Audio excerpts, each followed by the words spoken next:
phép tại vùng biển Philippines. Để trả lời hãng thông tấn Pháp AFP, công tố viên Philippines ông Alan Rodriguez cho hay là có 12 ngư dân Việt Nam đã bị bắt vào ngày 21 tháng 3 năm 2014 vì tội đánh bắt trái phép tại vùng biển Philippines trên thuyền chở đầy cá mập. Trong trường hợp những người này không có đủ khả năng nộp khoản tiền phạt là 100.000 Mỹ Kim, thì thời hạn phạt tù có thể sẽ bị kéo dài thêm. Số tiền phạt hơn 8.000 Mỹ Kim là đã quá nặng đối với những người bị xử phạt.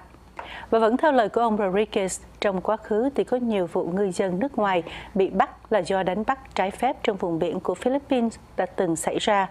Hầu hết đã được trả tự do sau khi thi hành bản án mà không phải nộp tiền phạt. Còn theo thư ký Tòa án Philippines, ông Hazel May Alaska, do 12 ngư dân Việt Nam đã bị giam từ 3 tháng qua, có nhiều khả năng họ sẽ được trả tự do vào tháng 9 năm 2014. Vẫn liên quan tới các vụ xử phạt ngư dân nước ngoài hoạt động trái phép trong các vùng lãnh hải của Philippines và cũng tại đảo Palawan, vào ngày 18 tháng 6, phiên tòa đã xử 9 ngư phụ Trung Quốc đánh bắt loại rùa hiếm của Philippines và phải dời lại 3 lần vì Tòa đại sứ Trung Cộng tại Manila không muốn tham gia tố tụng, không cung cấp thông dịch viên cho các ngư dân Trung Quốc.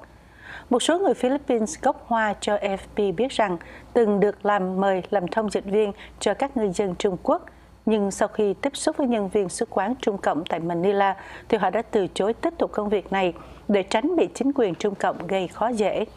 Còn phía tòa đại sứ của Trung Cộng ở Manila đã từ chối bình luận về nguồn tin trên. Dù bị phía Bắc Kinh gây sức ép, trưởng lý tòa án Puerto Princesa thuộc đảo Palawan Rodriguez vẫn quyết định trừng phạt các ngư dân Trung Quốc đánh bắt trái phép các loài động vật quý hiếm trên đà bị diệt chủng của Philippines. Và với tội danh này thì ngư dân Trung Quốc có thể bị lãnh án cho tới 20 năm tù và có thể bị xử phạt cho tới 200.000 Mỹ Kim.